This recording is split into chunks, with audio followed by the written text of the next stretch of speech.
Diving is usually strictly prohibited in the area. The loud noise associated with conventional diving equipment agitates the animals, and since they're supposed to be left in peace to mate and raise their new calves, these disturbances are not tolerated. But the freediving team has special permission to observe the whales underwater. Freedivers are different. They move silently through the water. Years of training allow them to spend several minutes at a time below the surface. They are perfect underwater observers. They can search for the whales without the help of noisy technology and wait patiently until an opportunity arises to get close to the animals.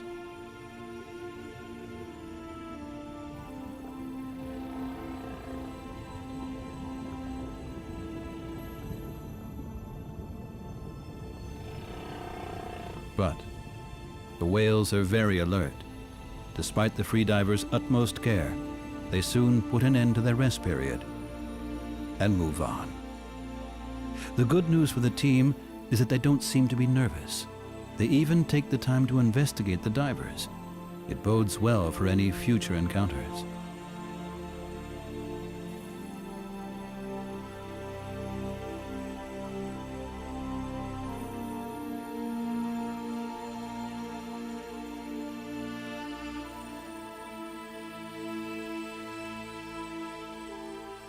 Fred can clearly observe and document the unique patterns on the whale's delicate underside.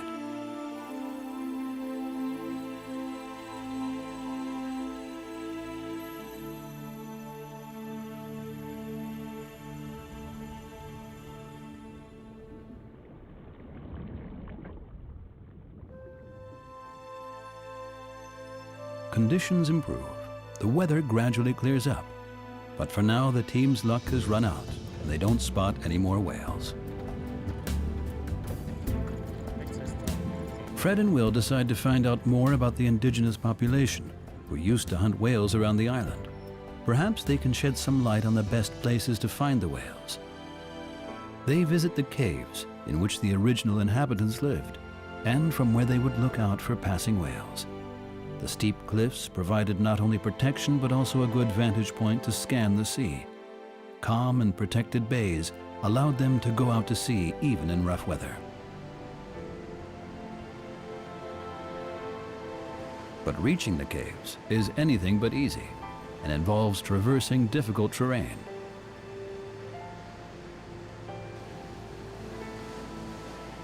The caves themselves are also dangerous. Without a guide, it's easy to get lost in this underground network of chambers and tunnels. The native people had vantage points scattered across the island from where they could observe the whales.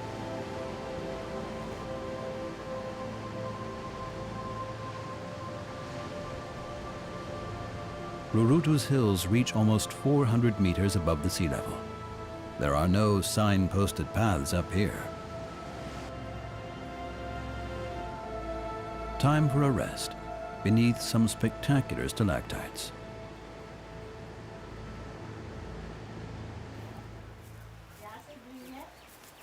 Even today, there are still people on the island who remember the old whaling days and their ancestors' traditions. Fred has been told about Mama Pare, one of the oldest islanders. She's written a book about the history of Rurutu. Perhaps she can explain the whales' current elusiveness after their initial brief encounter. Là, en fait, ça fait plusieurs jours qu'on est... We've been here for several days already, and we still haven't come close to any whales. Are there years when there aren't any whales here? Toutes les années, il y avait eu des baleines, mais on a entendu dire quand The whales come every year. American and Japanese whalers killed hundreds of them, so now we see a lot less of them than in the past. Now the fishermen have to go on long journeys.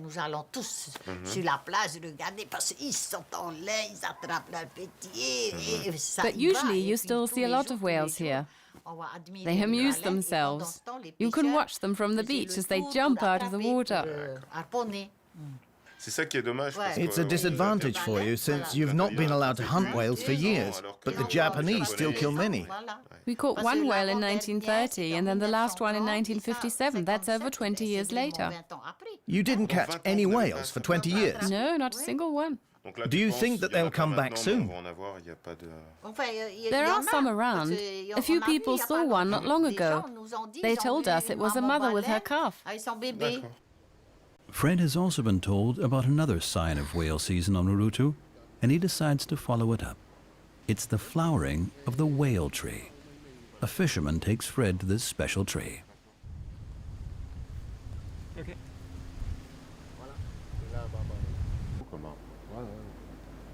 So the tree is in full bloom at the beginning of the whale season. Yes, that's when it's covered in blossoms. When it begins to flower, it means that the whales have arrived. That's when the whaling season starts. That's right. And what happens when the tree's finished flowering? That's when the whales have gone. So we may have come at the end of the season. Yes. If this bit of local folklore is correct, the team has come here at the right time.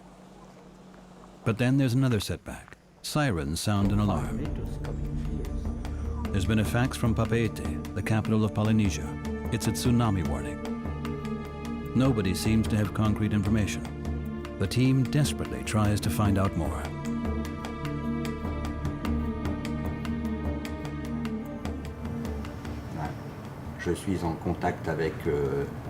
I'm in contact with France. It's possible this is the last chance to be in touch before the tsunami hits. They know that we're taking all necessary precautions to evacuate people.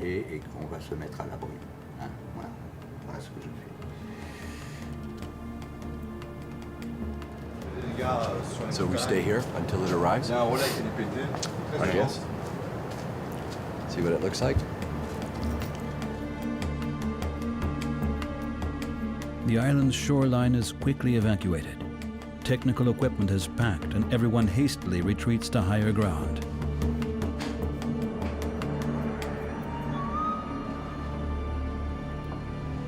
The wait begins. The tsunami hits Samoa and kills 120 people, but it doesn't reach Rurutu.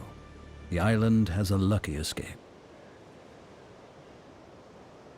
For the expedition, the first few days on the island have been very disappointing.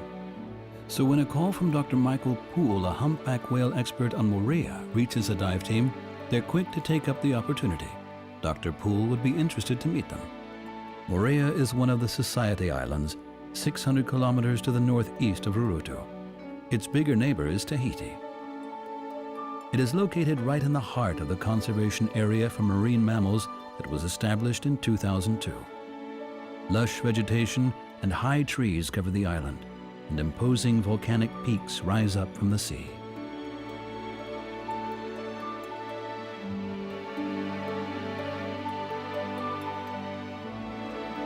It is the essence of tropical tranquility. The bright turquoise bays with their deep, clear waters are lined with a protective fringe reef that reaches right around the island.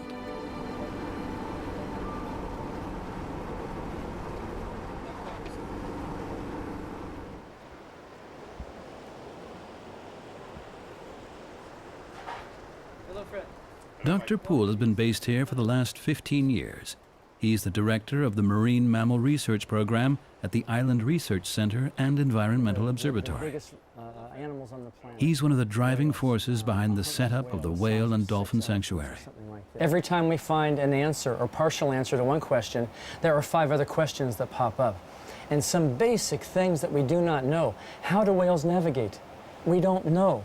How do they find their breeding ground? How do they find their feeding ground? 7,000 kilometers distance between Antarctica and here in Tahiti. And how do they undertake that migration and we find some of the same whales coming back different years to the same island. How do they do that? We don't know. The song of the humpback whales, the males that sing the song, what is it really for? We have different hypotheses, but no one is totally sure really what's going on. Why does the song change during a season and over years? Why does the song evolve over time? We don't know this at all. And so we're searching Every day we're out, every week we're out, every month and over years to try to find answers to these questions. Myself, my colleagues, our students, all trying to find answers to these questions. We've never lost that fascination because there's so much that we don't understand. And another reason why you and your ability to dive deeply and stay long is valuable to our research is that you can photograph the underside of the individual or the side of the individual. And with your photographs, we can sex the individual. Free diving has a long tradition in Tahiti. Both fishermen and pearl divers have used the technique for hundreds of years. Local knowledge is always invaluable, and the Tahitian freediver Matana Taimana accompanies Fred on his next dive. On the way, she has a chance to show Fred a very special local attraction: stingrays that show no fear of humans. Christian Petron gets his equipment ready. The stingrays are already waiting right under the boat. Due to the venomous barbs on their tails, they have a reputation as lethal marine creatures, but here, they're at ease and don't pose a significant threat.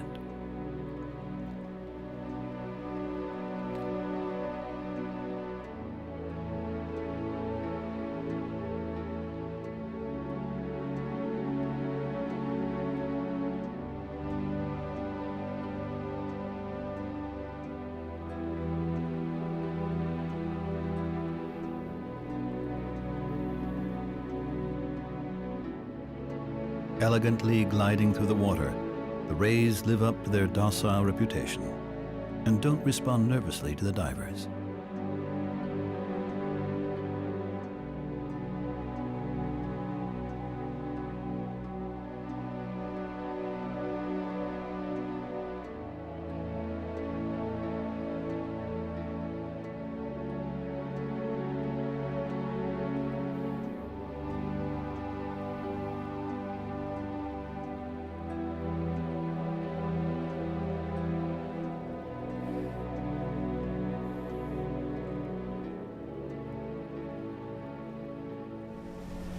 But to find humpback whales, the divers have to leave these shallow waters. The tireless search for the whales begins again. Dr. Poole doesn't usually work with divers. He tends to watch and identify the animals from the surface using a catalog of photographs.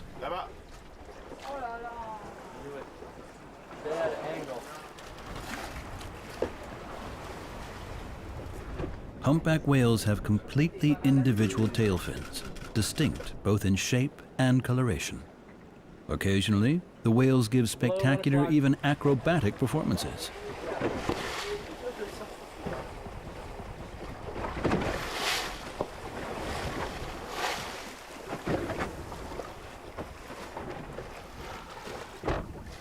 They emerge from the water and thrash the surface with their tail fins.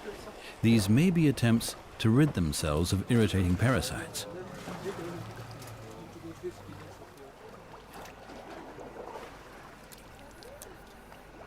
The energetic spectacle means that fragments of whale skin come loose, which the scientists quickly gather from the water.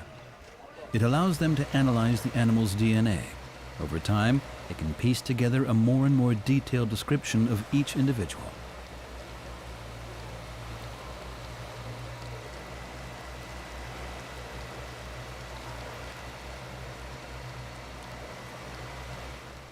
Fred prepares for a dive. Should a whale approach, he has to be ready.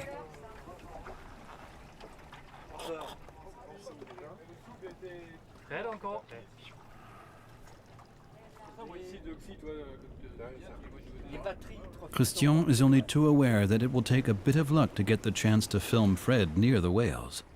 It can mean hours of waiting, ready to get in the water in minutes.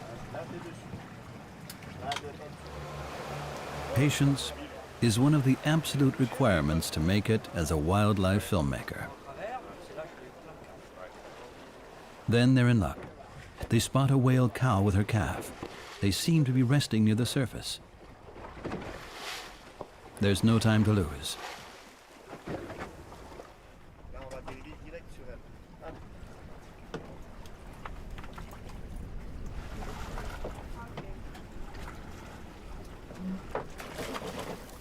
Fred always makes the first explorative dive on his own. By the time the other divers manage to reach the required depths, the whale may have already moved on.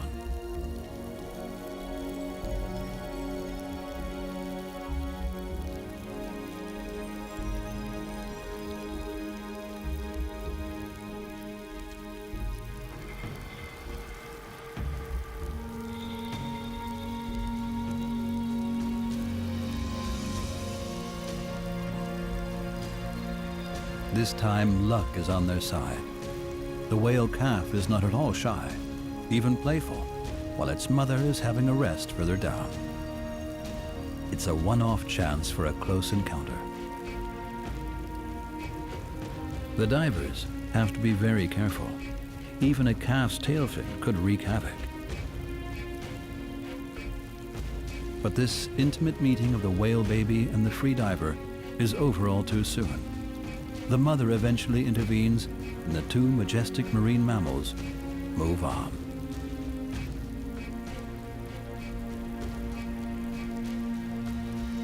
But then Fred spots another opportunity.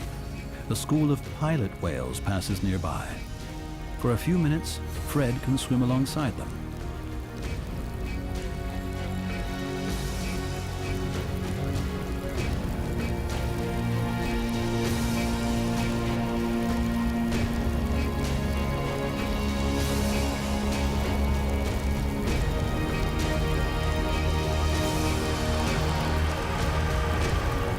Pilot whales are being followed. An oceanic white-tipped shark is on their tails. This is a formidable predator, reaching around 3 meters in length. But the whales are safe in its company.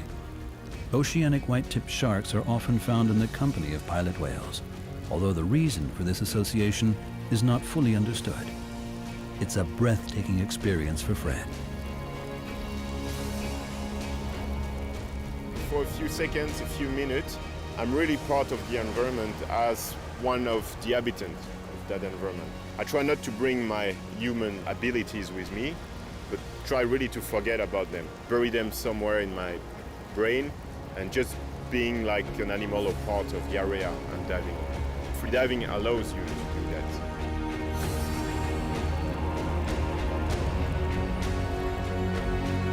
And as Fred becomes one with his environment, the animals he encounters seem to perceive him as one of them. He can witness their behavior in an entirely different way.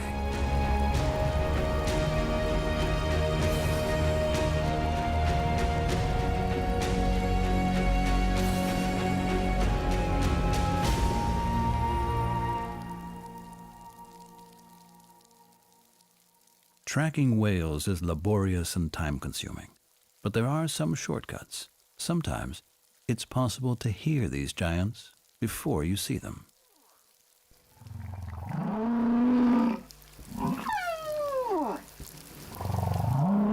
And Fred's luck hasn't run out yet.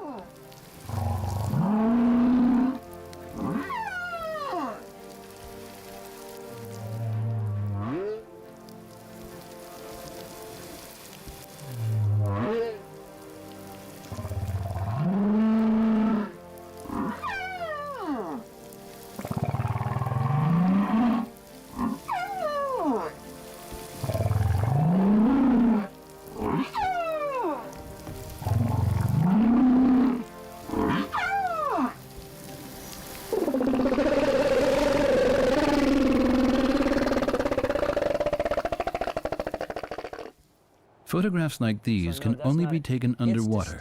They're a very welcome addition to the whale researcher's catalog. So maybe we can talk about this mark now? That's really pretty, Fred. I mean, from an aesthetic viewpoint, it's absolutely beautiful. Nice marks, yes. And look how these throat plates bifurcate. Can you go backwards just a second? Right here, splitting into two, indeed, allowing more spread, more expansion as it takes in water and food. Very, very nice. These detailed photographs of the whale's unique markings are invaluable to Dr. Poole's research. Working from the boat, he would normally be unable to take any pictures as detailed as these.